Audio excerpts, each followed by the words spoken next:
안녕하세요. MB 두피 탈모센터의 김은상 원장입니다. 이번에는요, 소아에서부터 청소년까지 자주 나타나는 머리를 뜯는 습관, 발모벽에 대해서 알아보는 시간을 갖도록 하겠습니다.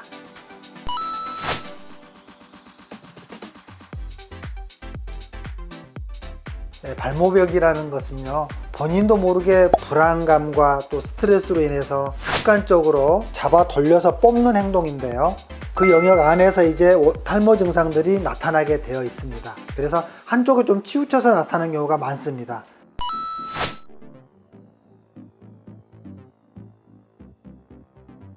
두피에서 머리카락 자체가 떨어져 나가는 탈모와는 다르게요, 이 발모벽이라는 것은 정상적으로 모발들 사이에서 끊어진 모발들이 보이기 때문에 감별하기는 쉽습니다. 불규칙하게 빠져 있기 때문에 원형 탈모와는 양상이 전혀 다릅니다.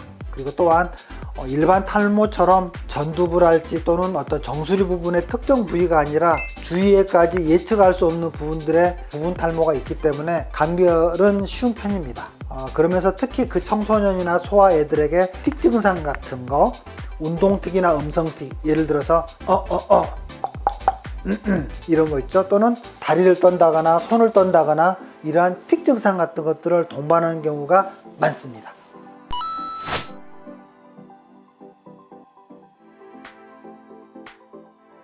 같은 모발을 반복적으로 뽑으면 모발이 다시 나지 않기도 하는데요, 이 모발을 뽑고 나면은 휴지기 기간을 거쳐서 다시 성장기로 와야만이 새 모발이 올라오는데 보통은 3개월에서 6개월 정도 시간이 소요됩니다. 다만 이런 일정 기간이 지나기 전에 조기에 병원에 내원해서 증상을 확인해 주시는 게 제일 좋습니다. 치료가 돼서 다시 발모가 됩니다만 이걸 반복적으로 했을 때가 문제입니다. 그래서 반복적으로 발모벽이 있거나 또는 도구를 이용해서 두피를 긁어서 상처를 내거나 이런 것들이 반복해서 일어나게 됐을 때는 영구적인 탈모가 되는 경우도 있습니다.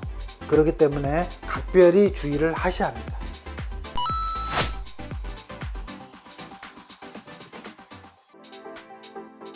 같은 부위의 모발을 반복적으로 뽑지 않고 본인 스스로가 발모벽에 대해서 인지를 하고 또 머리카락을 뽑는 행동도 개선이 된다면 청소년 개인차가 있겠지만 보통 6개월에서 12개월 정도 후면 회복이 되고 발모가 될 수가 있겠습니다. 그렇지만 무의식적으로 손이 자꾸 가는 경우가 많기 때문에 이 환경을 안정되게 해주거나 손이 머리로 자연스럽게 올라가지 않도록 물리적인 방지나 제어를 해주는 것이 좋습니다. 예를 들면 장갑을 낀다거나 또 원하는 뭔가를 해주는 보상 반응을 보여주는 것도 하나의 도움이 되는 방법이 되겠습니다.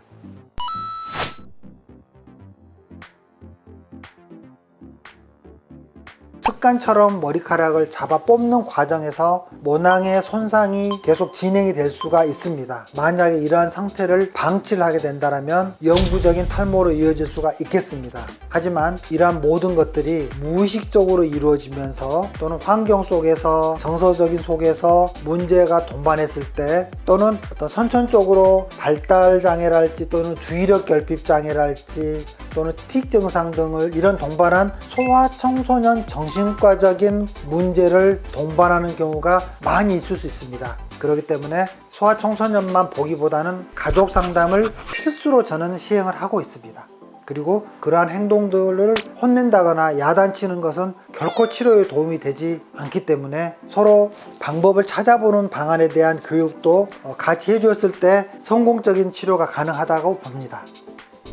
이번 영상에서는요, 소아나 청소년 시기에 나타날 수 있는 스스로 머리카락을 잡아 뜯는 행동인 발모벽, 발모 습관에 대해서 알아보는 시간을 가져보았습니다. 요즘 애들이 하나뿐인 가정들에서 본인들 요구대로 주위가 도와주지 않거나 또는 좌절이 왔을 때 충동성을 이겨내지 못하고 스트레스를 모발을 뽑는 거로 분출하는 그런 성향으로 나타나는 경우가 많습니다.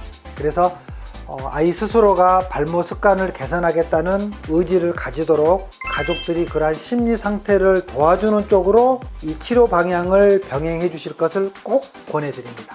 이상 MB 탈모센터의 김은상 원장이었습니다.